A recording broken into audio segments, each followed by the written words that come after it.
Hello, amateurs. Welcome to another episode of the Amateur Rugby Podcast, here to help soothe your Sunday morning hangover with some wonderful rugby chat about the grassroots of the game. I'm your host, Tim, and I've got another fantastic guest for you today. This man started his career at Matson RFC in Gloucester.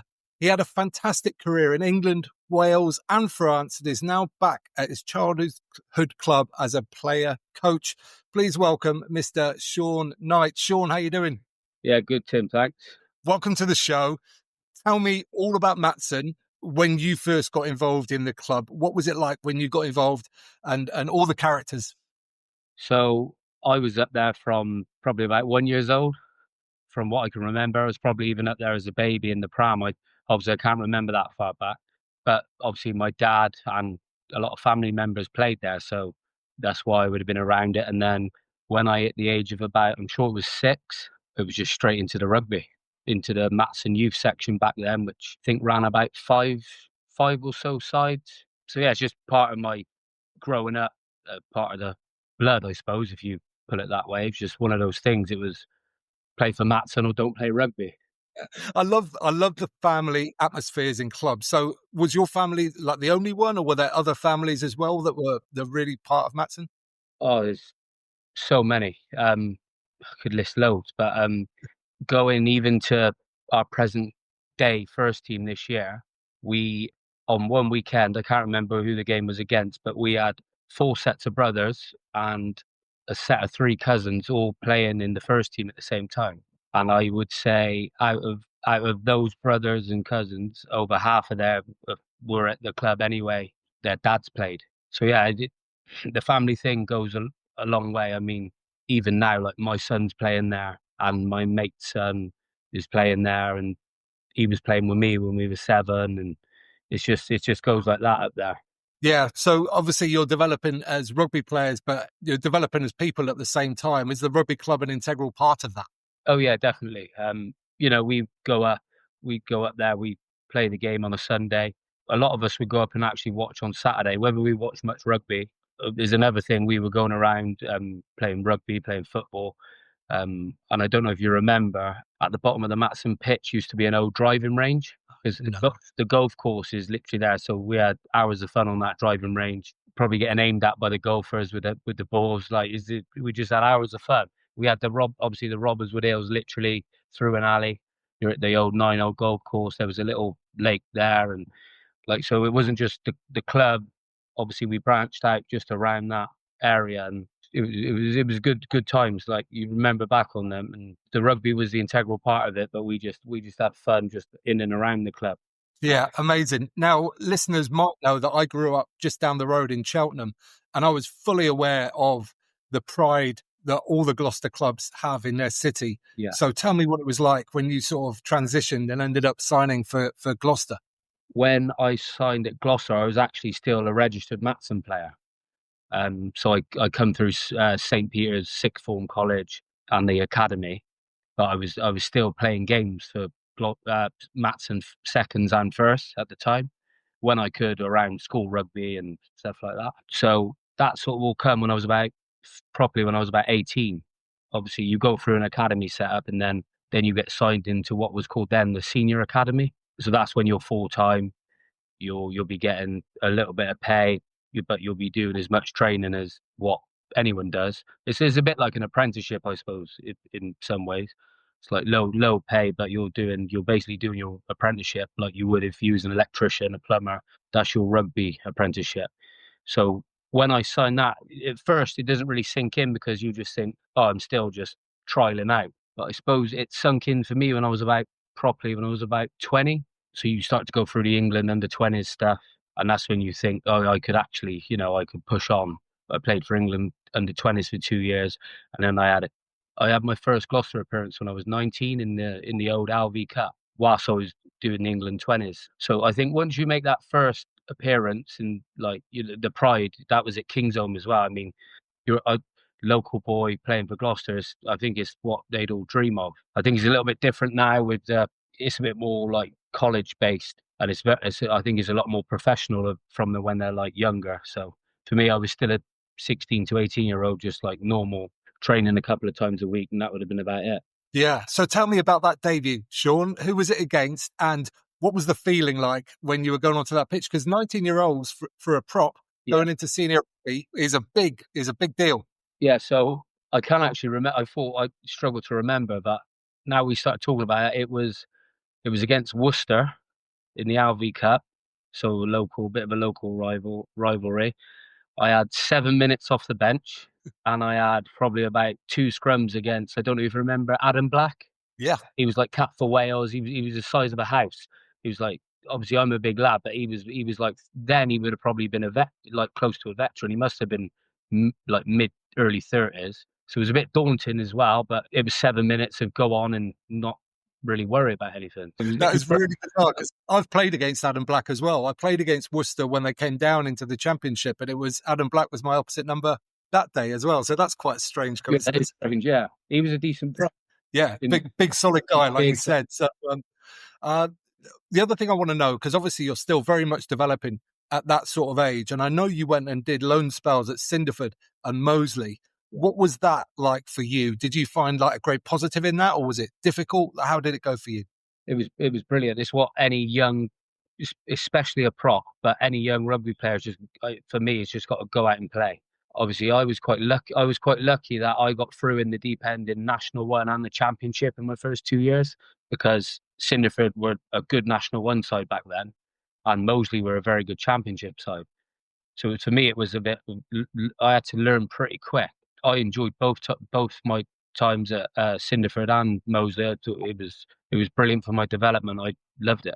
Yeah, and I think it's fairly well known, isn't it, that some of the players, some of the scrummagers in particular in the prop departments in those leagues, there are some outstanding scrummagers there. So, were there any sort of individual names that you remember where you thought, "Oh my God, this is a learning curve today"? Well, I was quite lucky in terms at Moseley at that time. They had a very good pack. They had two very good props. Do you remember Terry Sigley and a Welsh guy called Nathan Williams? So like I was learning off them as well as understudying them. But a few of the games we played against for Moseley, this was we played against Bristol at the old Memorial Ground, and I was against Mako Vanapola. He was up and coming as well. He's a year younger than me, Mako. So it weren't just like old Wileys. It was also like guys like that who were coming through the ranks. But no, there was some tough customers. There was an old Nottingham prop that ended up going to Saracens. I can't remember his name. Well, both props did actually. Both Nottingham props ended up going to Saracens. So that shows you back then the championship was a very, very good level. I think that was, what would that have been? That would have been about 2009, 2010, 2011, along that period. So there was loads of tough challenges. I mean, I was on the bench quite a fair amount because, like I said, you had good props at Moseley. But that worked in my favour as well because I was going into a solid pack. I wasn't going into a pack what was getting shoved around by anyone really. Yeah, absolutely. Yeah, valuable development time. Now, you mentioned the under-20s there already, but you also spent some time over in New Zealand. How did that come about? And tell me a little bit about that. I had to go on tour with England in the 20s, so that was in Argentina. So I went straight from England, Argentina, straight to New Zealand. So it was just like never like lived away from home really, and so it was like bang bang bang, and I was just there and getting on with it. But that came about through Carl Hogg. Back then he was still quite a senior coach, but he started at Gloucester as like an academy coach. So he was keen on doing that for some of the young lads. I'm not sure many done it when I was there, but he was really keen on it because he done it. He went out and played in New Zealand. I'm sure he said he went to Tasman. He just thought being a young prop, it would be great for my development. So it was one of those things. He said, "Look, you're going to be away for I was probably away for nearly 6 months in total." Wow. Yeah, I'm sure you grew a lot in that time. Which club did you play for? And did you go? Like, did you get into the first team and sort of do all that? Yeah, so I went to Counties Manukau, which is a team in the ITM Cup. I'm not sure how that link come about with Gloucester for it to be Counties Manukau. I couldn't tell you. I'm not sure, but that's where I ended up. So that's in South Auckland. That's like the Manukau region, the South Auckland. I just literally turned up off the plane and someone come pick me up. And this sounds bad, but I didn't even know who it was. He just told me his name was Milton Haig, and I hadn't done my research on Counties Manukau at that point. and he drove me like, what's it, probably about an hour or a bit less to from Auckland Airport down to the south.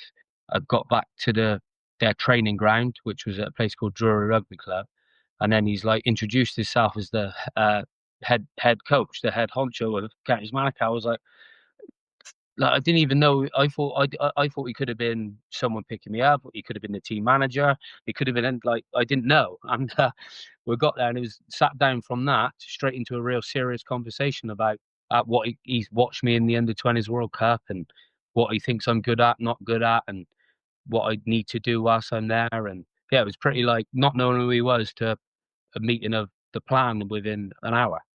But yeah, and it was literally straight into it. I'd just been on a Argentina to New Zealand, so it was a long flight. Must have been 12 hours, I guess. And after I've had that meeting with Milton Haig, the S&C coach has come over, and he's like, "Oh, we're doing a workout at 8. Do you want to join in?" And I was like, I felt horrendous because I was jet lagged and everything, but I thought I can't say no, so I just jumped in with. I was like, no, I can't say no on my first day. Yeah, absolutely. There's a bit of peer pressure involved there, isn't there? It was Do you remember some of the things that he said to you in terms of specifics about what he wanted you to work on? vaguely, yeah. So he was like praising my scrummaging, but he also thought, I need to get lighter on my feet. He said he didn't see enough of my ball handling skills, but so he can't say whether they're good or bad.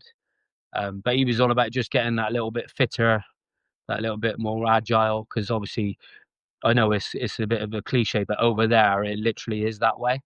Like I don't know if it is still like that now with the way the game's gone over here. I don't know, but back then it was 2009, 2010, and it was like it did open my eyes up. The difference in they concentrated on set piece, but they were a different gravy in terms of fitness levels and gameplay. I struggled to just get to grips with their like conditioning games at the start, how fast, frantic, and skillful it was. If you know what I'm saying, it was just a different to me.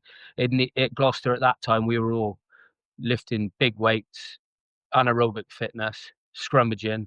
Like it was a bit of an eye opener for me. Yeah, interesting contrast there. And when we talk about sort of influences as well as individual players, you had a very skillful, athletic, agile prop with you at Gloucester there at that time in John Afoa. What was he like as a sort of a mentor or a person, an influence for you? Yeah, so John came a couple of years down the line, but John was brilliant. He obviously he was getting on a little bit then, but he was such a all round prop. I mean, he had all the time in the world as well to help people out.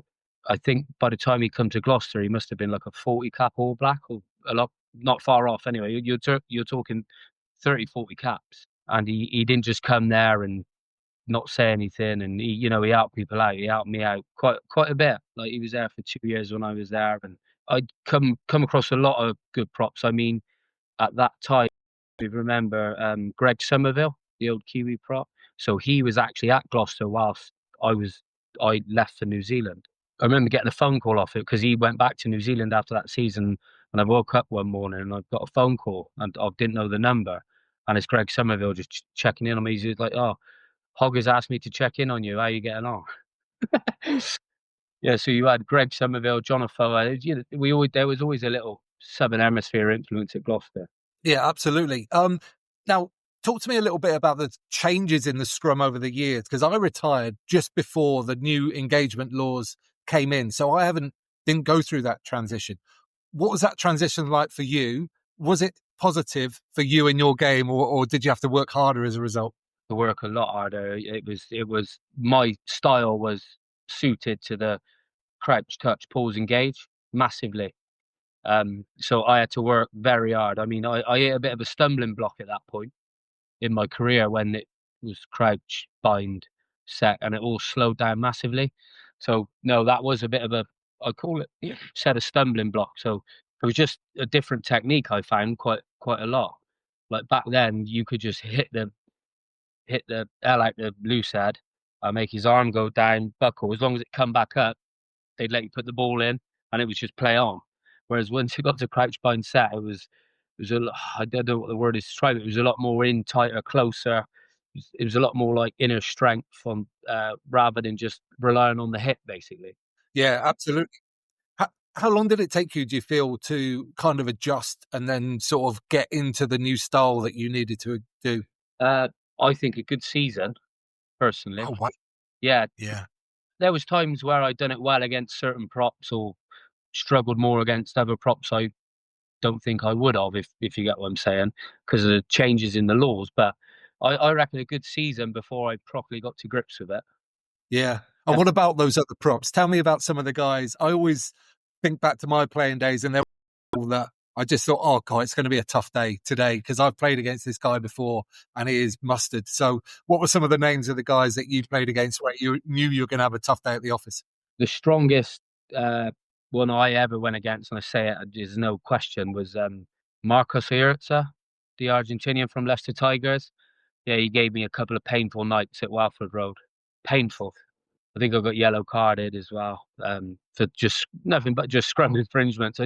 I was only about 22, I think. It's like, but it was a learning curve, and like you do learn from it. And then I remember when we come back to Kingsholm later in the year, I actually did really well against him.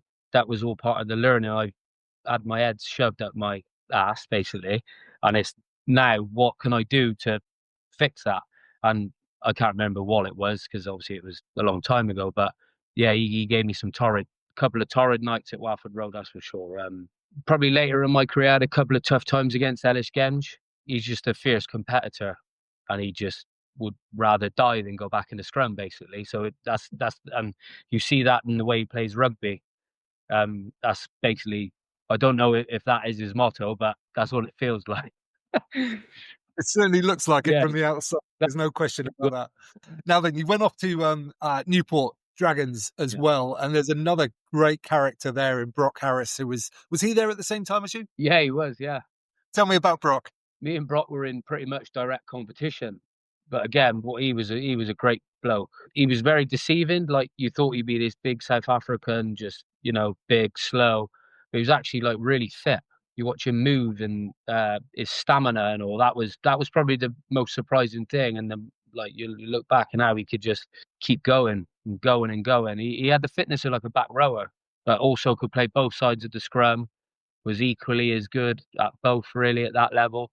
As he got older, he played a lot more looser. But when I was with him, he was predominantly a tight head prop. But yeah, Brock was a there was quite a good South African contingent at the Dragons at that time, to be fair. Yeah, and tell me about the Dragons overall. Like, what was your experience there? Was it a positive time? Yeah, I loved it. It was like a change for me. Like things didn't work out at Gloucester for whatever reason. New coaches come in at Gloucester, and that sort of sometimes a coach gets a perception of you, which obviously you the player can not help sometimes as well, or doesn't help the situation. And it's time to move on. And for me, that was time to move on. And the Dragons come up, and it was a bit like, do you want to stay at Gloucester and literally play fourth, fifth choice, or do you want to go? The Dragons were basically saying, "Look, you'll come here and you'll be second choice. Start second choice." So I was like, "Yeah, great." And I met some good friends there, and I had a great time at the Dragons. Like we weren't the best rugby team, but we had a good time, basically. Sometimes that's Wow. more important, isn't it? Um, Now then, the next question is obviously Gloucester boy, played for Gloucester, but then you signed for Bath. Like to play for the arch rivals. in my second year at the Dragons, obviously there was an opportunity come up. Bath needed English qualified tight head prop because David Wilson had to retire through injury. So my agent just come up to me and said, "Look, there's a chance I can get you to Bath." I think it was a loan deal at first, and I just said, "Yeah," straight away because I think the Welsh Rugby Union as well at that time were pushing more Welsh qualified players, and it was like Brock, me, then two decent Welsh qualified props. So it was like you had a South African as your first choice, and then you had me, the English guy, taking up the spot for them. Basically, it works both ways, and so the opportunity come up to go to Bath, and I obviously it was a bit like Gloucester boy, but at the end of the day, it's it's professional rugby, isn't it? You got to get paid. You got to pay the mortgage. What were the fans like there? Did you sort of catch any heat from the supporters, or was it full friendly? A little bit. I remember back then I was on Twitter, so if you're on Twitter, you're opening up for abuse. Basically, that's why I haven't been on it in about 10 years. Yeah, that's not for me. Twitter. I'm sure I did get abuse on Twitter. Yeah, definitely. I can't remember who, what, but I was getting abuse on Twitter, and I remember that year they did like an inter country sevens tournament. So the Dragons were in a tournament with Gloucester. And I remember Dragons won that sevens tournament and beat Gloucester in the final. And because I was getting loads of shit online, I just put come on the boys with dragon like emojis. Like just to wind it up. Like obviously Gloucester lads shouldn't have done it, but I thought, well, they're all giving me shit. And so sorry, we're going back even further now. Yeah. So I mean, the thing is about Gloucester Bath as well. It's not like a load of players haven't played for both clubs. No, It's quite loads. yeah. There's loads, isn't there? Yeah, there's loads. It's not like probably before professionalism, it probably wouldn't have happened. I would guess that maybe there is a player that did both. I don't know. Obviously you even had like obviously Richard Hill was a Bath legend and he coached Gloucester. He was one of Gloucester's first professional coaches. There's quite a lot of players that played for both clubs. It wasn't like nothing new. Yeah, absolutely. You've given me a lovely segue there, though, Shaun, in mentioning Richard Hill, because you went over to France and played for him, didn't you, at Rouen? Yeah, I did, yeah. So that come to my end of my 2 years at Bath and it was like, oh, what's about? Wasn't loads of options at that time. There was a couple, but it was like one of those things where it's what do you take at that point in your career? I was coming up to about 28 then. Plenty of injuries, neck, knee, operations on the knee, injections in the neck, just lots of wear and tear stuff. And it just come about that Richard Hill was looking for an English tight head because the year before, one of my good friends was out there, a guy called Jan Thomas, who played for Gloucester with me, and then he went on to Bristol. So he was a bit of a liaison as well, and it was obviously all through agents and stuff. But yeah, that came out then, and it was a bit like, this is a big step. I had a young family, and it was one of them things where do you take the leap or do you drop down maybe a level in England? It was one of them things where over in France it's just different. It's lower down the leagues and stuff. Is the pay is a lot better. The standard of rugby back then was a lot better. So yeah, it was not an easy decision because of the family stuff and everything. But I was glad I had 2 seasons out there because it was another experience. Like when I was 20, I was out in New Zealand, and then I was 28, I was living in France with my wife and 2 kids. So when you look back on it all, this has given me a bit of a going back through it, making me remember things. And when I think about it, I actually did do a bit of traveling and do quite a bit that I don't really touch on. Yeah, rugby can give you so many things, can't it? And travel is integral to a lot of people's rugby stories. Now, just talking about Rouen, I had Ben Mercer on the show. He was really early, actually, one of the very first episodes. So he told me all about those early years of that revolution there at Rouen. Was he still there when you were there, or were you after that?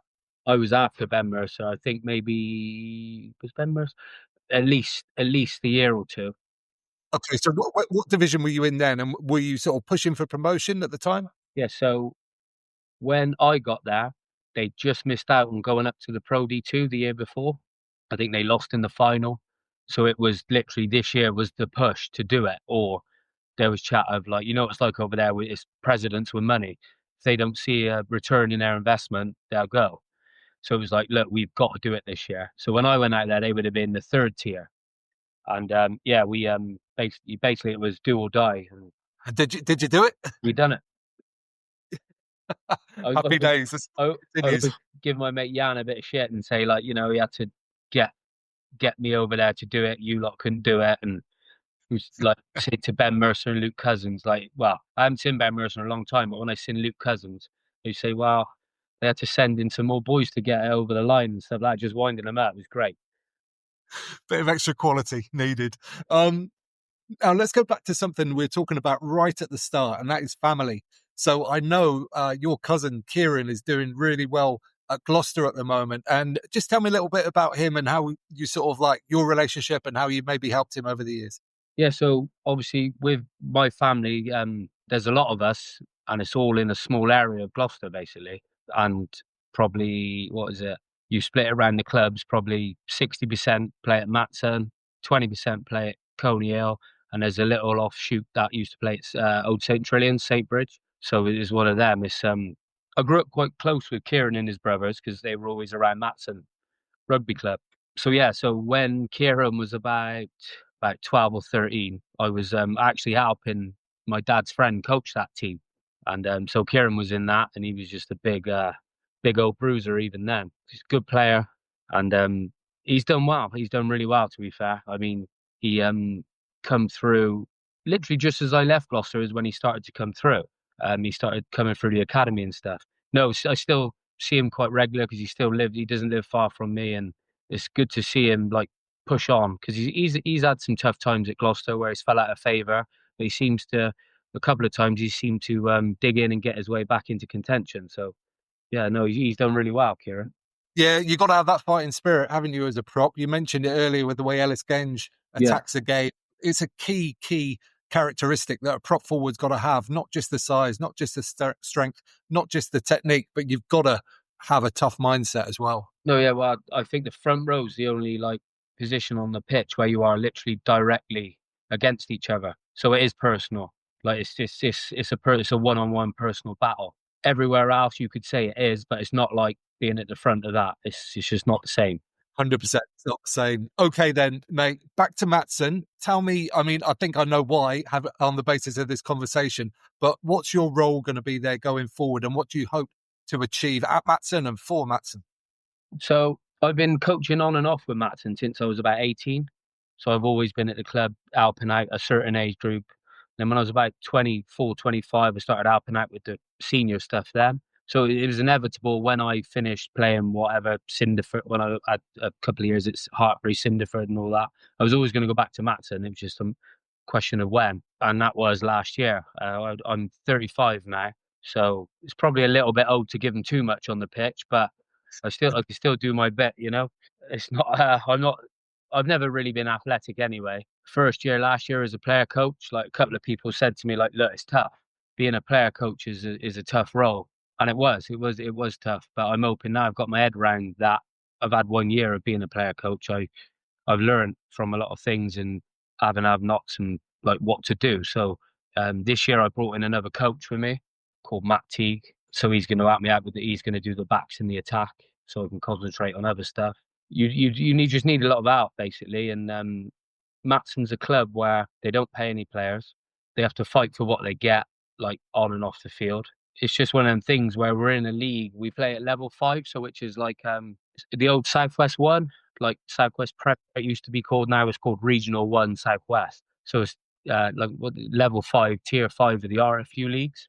And there's big town sides in our league which pay decent money going through the league here, and what some of them get paid. And I'm like, that's more than what like Cinderford and Clifton pay, and they're playing like a league or two down against plumbers and bricklayers, and do you know what I mean? It's just crazy how the boys can hold their own against it at times. Like we ended up finishing 7th last year, which for a club like ours was a very good season.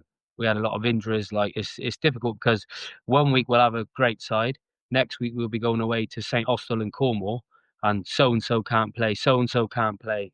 So you're relying on young lads or second team lads that are just doing you a favour going on the bench so you can get the game played. And that's the different ends of the league is where you've got like these other clubs, like your big town sides that wouldn't have that problem because they're probably on contracts. It's just never an issue for those clubs. But for us it is. Yeah, that is one of those levels, isn't it? And it's a very good level, like level 5. There's a lot of good rugby played at that level. But you do have that real disparity of some teams that do have and some teams that don't have anything in terms of money and therefore sort of commitment or, yeah, as you said, contractual obligations almost. Yeah, and it's just you. Like I've said, I've probably said it already, but you're against big town sides where there's big sponsorships, and Matson, we're competing with 10 other clubs before we've even got out the city for sponsorships and stuff like that. It's just Gloucester rugby is so like saturated. It's great because it builds rivalry and stuff like that, but it's just compared to now, you're going to like Brixham, Barnstable, Launceston. Some of those teams have been National League, but I think Launceston even made it towards the Championship, didn't they, at one point? Like now they're playing against the council estate side from Gloucester. It's mad, really. So tell me about your coaching, Shaun. I think as new coaches, people sort of pick stuff from other coaches that they've seen. Who are some of your influences that you've taken stuff in the coaching realm? Oh, I've had so many like different and good coaches. When I first started doing bits of coaching, a lot of it was from Carl Hogg, who I mentioned before, his drills and but he was a very passionate coach. You know, he'd be getting you up for it. And I don't know if you've ever seen the old Lions Jim Talfer stuff. Like Hoggy was of that mold to an extent. He was a motivator as well as a very good coach. And then when I went to Bath, we had the New Zealanders. We had Todd Blackadder and Tabai Matson. Tabai Matson was a very, very good coach. He was very different. He wasn't one to shout and scream, and he was very chilled, and it was all about process. And I think you just got to try and take bits from everything that works for you. So yeah, I try and stay calm, but it's quite hard, really. You ask the players, they'll be laughing watching this, talking about processes and calmness. But because at times it's just with a lot of our boys at Matson, they do rely on that motivation at times, like that. They bounce off it, they feed off it, and because everyone's been there since they was either kids or for 10 years, say, playing for Matson, it is like it does mean something to them. So a lot of the time, you have got to get them going like in that way. I've had so many good coaches. It's hard to name too many, but going off Carl Hogg and Tabai Matson, that was two different ends of the spectrum, but both good coaches in their own right. So, I mean, you just pick things up of all of them. I think it's the only issue is how you transfer it to amateur rugby. That's the main thing. It's like sometimes I think professional coaching would be easier because you know what players you've got, you know they can all catch, pass, ruck, tackle. Like whereas, amateur coaching, you've got a player that could potentially play higher rugby, and you've got someone who struggles with the basics, which is great. But you run a second team, you run a third team for that reason. It's social, and that's the way it should be. It's one of those things where how do you transfer those things over to different types of player because you got it from up there to that. You got totally different levels of disparity. So it's trying to transfer it basically. Yeah, that's a massive challenge. But I think one of the things you mentioned there is the most important thing, and that's knowing your players. So the fact that you know that your guys need G'ing up, like that's such a big thing. So like I think for coaches listening, like that's such a key takeaway, I'd say. Yeah, I know the boys at Matson respond to that, so it's used. I mean, so it's quite hard to do it every week, but it's just the way they are. It's the way they operate. They respond to being like getting fired up for a game. Some people might not respond to that as well. They might like it calmer and stuff. But like you said, it's about knowing your players. So also individually, I wouldn't just be in someone's face or going at them saying this. It's totally different. You've got to know, and it's the same with professional coaches speaking to their players. They knew they could go out like that and get a reaction, and they knew they had to pull in the meeting room and have a chat with. So it's knowing your players is half the battle, I think. Yeah, for sure. Okay, mate, we'll bring this part of the show to a close and we'll move on to the stash section. So this is what is your favourite kit of all time? So this can be any team from any era. I used to like the old Adidas Super Rugby kits back in the day. It was Yeah. I remember it was the Hurricanes, Crusaders. Like when you were young, when we were like teenagers and stuff, you could get hold of one of them. You was the man. Like you had a Crusaders rugby shirt on. So if I was going off when I was younger, it would be the old Super New Zealand Super Rugby jerseys. They were all basically the same, just different colours. Your yellow Yeah. red Crusaders, blue blues, and stuff like that. That was definitely one of the best pieces of kit growing up, I thought. Yeah, they were awesome. And Super Rugby was so good at that time as well, wasn't it?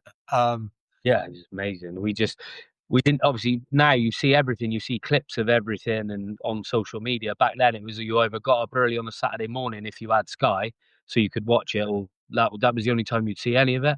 So I remember watching it a few times, and it was just fascinating just to see it. Yeah, completely agree. What about, and this is a piece of kit that you've either earned or has been gifted to you. So this is what favourite stash that you've ever received? Oh, it's got to be if you're going off like things that you've ever received, it's got to be England under-20s shirt and cap. It has to be. That was the maximum I got to at the stage. That was great. Like receiving that cap and shirt was awesome. But like I said, that was like that was at the time as well where you thought, oh, I could actually definitely push on from this.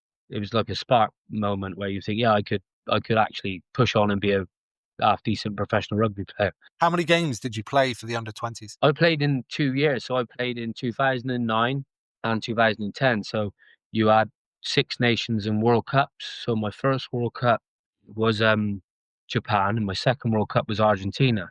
So it was two great ones to get, not like going over to Italy or whatever. It was really good trips. 2009, my first year, that was like Marler, Ben Moon, Jamie George. And then the second year then is where like it was Marler again, Jamie George, and like Mako Vunipola come into it. That was all our front rowers. So it was tough competition. Yeah, amazing. How did you do in the tournament? In the first year, so that would have been 2009 in Japan, we got to the final and we lost to New Zealand, who had some very good players. Like they ripped us to pieces. They literally shredded us to pieces. Because we had a very good side actually. We had like Courtney Laws and, like I said, Jamie George. There was loads. Graham Kinner, Callum Clark, Carl Ferns. Like we had a very good side, and when we managed to not breeze through, but beat everyone comfortably enough. Then we got into that final. I think they put 50 points on us, like 50 points to 20. Remember Aaron Cruden, the 10? Yeah. He might as that he was I think he was playing touch. We would try to tackle him and they just weren't working. He ripped to pieces. And then in the second year we got to the semi-finals and lost to Australia. So yeah, not bad, but not good enough. Two good efforts, that's for sure. Yeah, we had good efforts. We had good side, two good squads. But that year as well, the second year, that was the New Zealand under-20s. They had the likes of Julian Surveyor, and I think they ended up putting like 50 points on Australia in the final. So my years, New Zealand were head and shoulders above everyone. Yeah, they had a good little period there, didn't they, for a while in the under-20s. Okay, mate, we'll bring this to a close now, but is there anything you sort of want to say about Matson or anything else as we finish up? No, it's been a good chat. I mean, nothing more to say. I think we covered loads. It's made me go back into my brain to think about things from 15 plus years ago. So it's been a bit tough at times, but I'm glad I remembered some good things. And if people want to get hold of you about maybe joining Matson or getting some experience for you or whatever, what is the best way for people to get a hold of you? So the best way to get hold of me is I'm on Instagram. Just type in my name, come up straight away. That's about it, really. Social media, Instagram. Like I said earlier, X is not for me. TikTok's not for me. Yeah, that's it, really. Okay, amazing. People listening, I will link all of that in the show notes down below and at amateurrugbypodcast.com. So it just leaves me to say, Shaun, thank you again for your time today. I've really enjoyed it. Cheers, Tim. Thanks a lot. Okay, there he goes. Wow, what a ton of interesting experiences there from Shaun. And I particularly love the coaching insights at the end there as well. There was a couple of real bits of gold in there. So fantastic stuff. The YouTube channel is flying at the moment where I talk about the elite end of the game. So if you want to hear me talk about what's currently happening in the Lions or the international game or the Premiership or whatever, then get over there and subscribe. The comments section is full of great conversations as well. So, but if you've enjoyed this podcast, you can do all the social media stuff, the likes, the subscribes, all that stuff. But what I'd really like is if you mentioned it to someone in person the next time you're down your local rugby club. But until then, get out and play.